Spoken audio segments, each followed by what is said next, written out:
Today, we're focusing on the word ought, which is used to express what is considered the right action or expectation.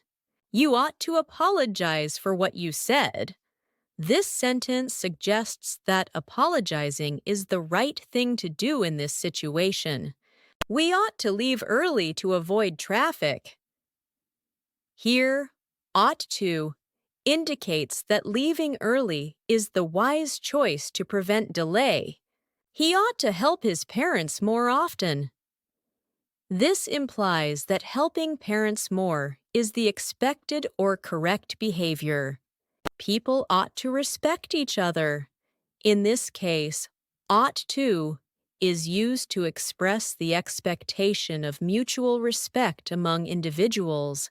You ought not to smoke here.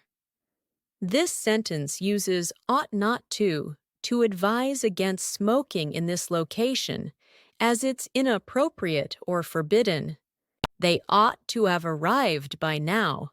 This suggests that, based on expectations, their arrival should have already occurred. She knew she ought to tell the truth. Here, ought to indicates an internal acknowledgement of telling the truth as the right action.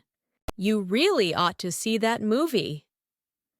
This sentence uses ought to strongly recommend watching the movie, suggesting it's a good choice.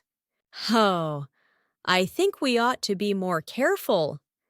In this example, ought to is used to express the opinion that being cautious is wise.